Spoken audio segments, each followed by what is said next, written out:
On a tous eu au moins une fois dans notre vie la volonté de changer, envie de changer, que ce soit pour nous, pour les autres, pour changer notre environnement, notre travail, notre sport, notre aspect physique, qu'on ait envie de perdre du poids. On a tous eu envie de changer. J'ai vraiment l'impression qu'on a un problème avec cette histoire de changement. Parce que les 3/4 du temps, on a envie de changer, mais on ne veut pas le faire. On ne veut pas le faire parce qu'il y a les autres. Il y a les autres qui vont nous tirer en fait vers ce que eux connaissent déjà de nous. Parce que quand on change, si on change pour nous ou si on change pour les autres, ça va pas avoir le même impact dans notre vie. Et parfois on a envie de changer mais on change pas parce que si on change, les autres ne vont plus nous percevoir comme on était avant. Et ça va créer une distance entre eux et nous. À ce moment-là, on peut se sentir rejeté, on peut se sentir différent, ne plus se sentir appartenir au groupe auquel on appartenait avant. Et ça peut vachement être problématique. C'est pour ça que pour entamer n'importe quel changement, c'est intéressant de s'éloigner d'un groupe qu'on connaît et de revenir plus tard parce que les gens qu'on connaît ne vont pas avoir envie qu'on change. Nos parents n'ont pas envie qu'on change. Nos amis veulent nous voir comme on est maintenant parce qu'ils nous aiment comme on est maintenant. Et si on change pour les autres, alors à ce moment-là, on va changer pour quelqu'un, on va devenir une personne qui plaît à cette personne. Donc on ne sera plus nécessairement nous-mêmes et on va peut-être pas se plaire à nous-mêmes. Donc est-ce que ça en vaut la chandelle? Je suis pas sûr. D'autant que si on change pour quelqu'un, on risque de s'éloigner de qui on est. On risque de s'éloigner de nos valeurs. Donc voilà, moi je vais te présenter aujourd'hui 3 clés qui vont te permettre de changer et qui sont pour moi des clés principales pour le changement, des clés pour changer dans notre vie. Tout d'abord, il faut changer pour soi-même. Changer pour soi-même parce que si tu changes pour quelqu'un d'autre, ce quelqu'un d'autre, déjà, ne veut pas que tu changes à la base. Il veut la personne que tu es maintenant. Donc si tu veux changer, il faut que tu le fasses pour toi. Mais si tu le fais pour lui, tu vas t'éloigner de qui tu es. Tu vas devenir l'image que cette personne veut avoir de toi. Donc tu n'auras pas l'image que toi tu veux avoir de toi-même. Et c'est ça qui est le plus important. Qu'est-ce que tu veux pour la fin de ta vie? Qu'est-ce que tu veux être dans ta vie? Est-ce que tu veux être la personne que les autres veulent que tu sois? Ou est-ce que tu veux être la personne que tu as envie d'être? Il y a une phrase que j'aime beaucoup dans une chanson de Fauve. Donc oui, j'écoute Fauve. Franchement, j'aime bien leur texte. C'est « Le plus important n'est pas ce que tu es, mais ce que tu as choisi d'être. Le plus important n'est pas qui tu es maintenant. Le plus important est qui tu veux devenir. Et les changements que tu mets en place dans ta vie maintenant vont t'aider à devenir la personne que tu as envie d'être, à devenir la personne avec les valeurs que tu as envie de défendre. Donc si tu changes pour toi, c'est vraiment le plus important. Tu vas changer qui tu es pour être en accord avec tes valeurs. Donc ça, c'est un premier principe, c'est le premier principe pour changer. Comment changer? Ben voilà, se dire qu'il faut changer pour soi, ça va nous permettre de changer. On a tous fait l'erreur, ça m'est arrivé, de vouloir changer pour quelqu'un d'autre, d'essayer de changer pour quelqu'un d'autre, d'y arriver ou pas. Quand on y arrive, on peut se retrouver loin de ce qu'on était avant et du coup se sentir triste, se sentir un peu perdu parce qu'on ne se reconnaît plus. Ou on n'y arrive pas parce que la personne veut qu'on devienne quelqu'un que l'on ne veut pas devenir. La personne qui n'est pas en accord avec notre âme, avec nos valeurs profondes. Et donc c'est pour ça que c'est très important de changer pour soi-même et c'est un des premiers piliers, en fait le premier pas vers le changement. La deuxième clé pour changer, c'est de se former tous les jours, de continuer de se former. Il y a beaucoup de gens qui pensent qu'une fois que les études sont terminées, on n'a plus besoin de se former. Une fois que les études sont terminées, notre formation, elle est terminée. Alors moi, c'est quelque chose avec lequel je suis totalement pas d'accord parce que ça voudrait dire quoi? Quelqu'un qui n'a pas fait d'études, mettons il sort des études à 16 ans, il aurait fini sa formation de vie par rapport à quelqu'un qui va faire médecine et qui va peut-être sortir des études à 27, 28 ans, voir s'il a refait un master par-dessus, j'en sais rien, 30 ans, admettons. Alors quoi, la personne qui a arrêté ses études à 16 ans ne se forme plus par rapport à celle de 30 ans, donc 15 ans plus tard. Donc là, on aurait une disproportion dans la réalité, on aurait une disproportion dans la société. Donc déjà, rien que pour ça, pour moi, c'est une bêtise de penser qu'il ne faut plus se former. Et en plus de ça, qu'est-ce que ça voudrait dire? Ça voudrait dire que quelqu'un qui a 40 ans aurait nécessairement plus d'expérience que quelqu'un qui a 20 ans. Il a une expérience de vie qui est plus intéressante, plus fournie, plus riche théoriquement que quelqu'un qui a 20 ans. Mais pour moi, c'est pas nécessairement le cas, et d'ailleurs dans la pratique, c'est pas toujours le cas. Quelqu'un qui a 40 ans, mais qui à 15 ans ou à 16 ans, parce qu'à l'époque c'était possible, a acheté sa maison, a commencé à travailler et resté toute sa vie dans la même boîte. Ça fait 25 ans qu'il est dans la même ville, dans la même boîte, avec les mêmes amis, avec les mêmes personnes autour de lui, avec des enfants, avec une femme. la même femme, avec le même boss, avec les mêmes activités, avec les mêmes loisirs.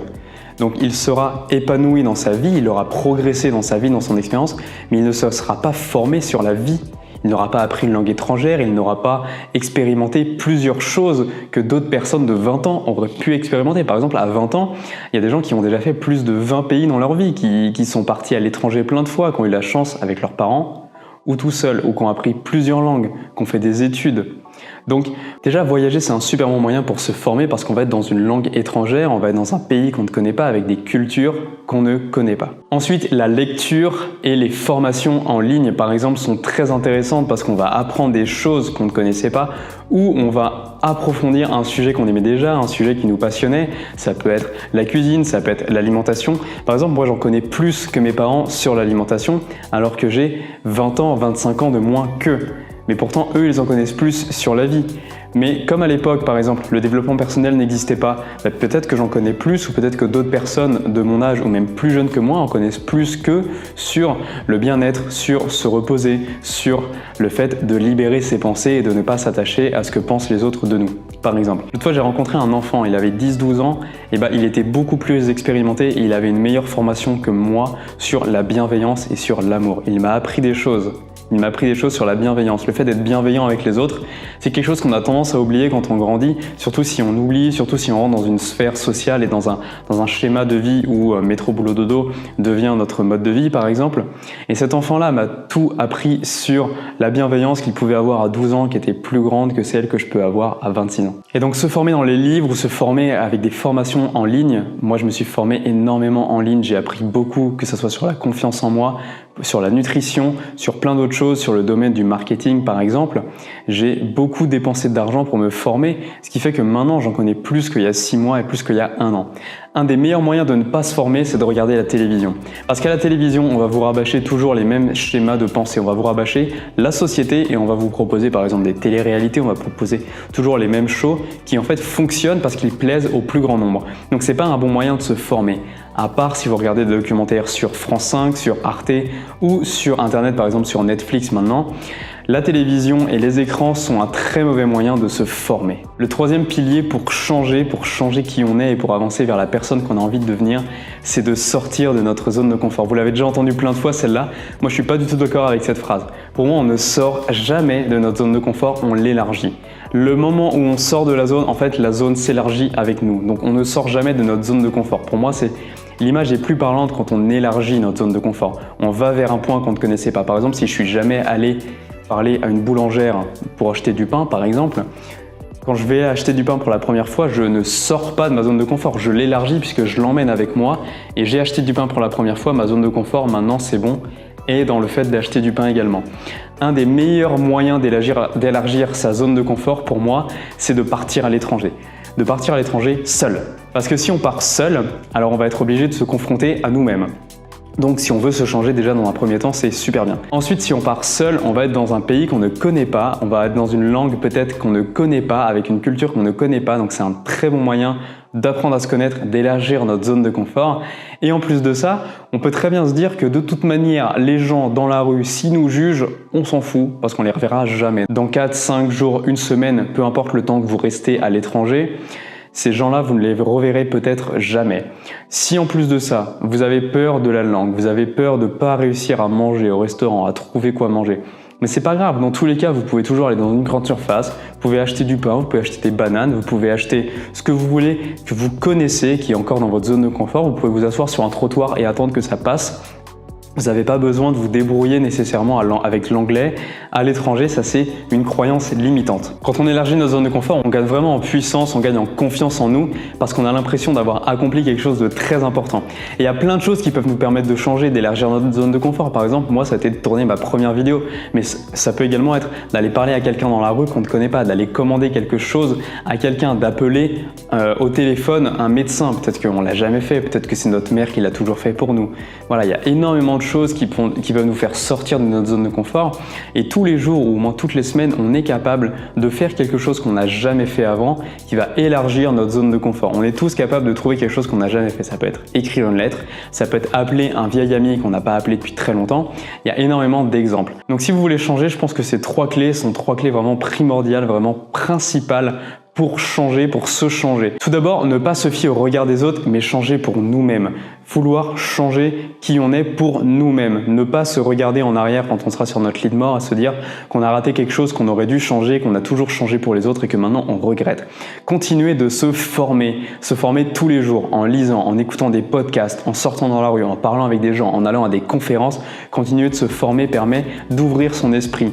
Et lié à ça, ouvrir sa zone de confort, étendre sa zone de confort en faisant des choses qu'on n'a jamais fait, qui nous font peur sur l'instant, mais qui nous feront plus peur une fois qu'on l'aura fait une première fois. Si vous allez demain commander du pain à une boulangerie que vous l'avez jamais fait avant, la deuxième fois sera plus simple, la troisième fois encore plus simple, et à un moment donné, ça sera une routine, ça sera facile pour vous parce que vous l'aurez déjà fait plein de fois, vous l'aurez fait X fois. Pour des personnes, une seule fois, ça sera suffisant. Pour d'autres, il faudra le faire 10 fois, 15 fois, peut-être 20 fois pour que ça devienne quelque chose de normal.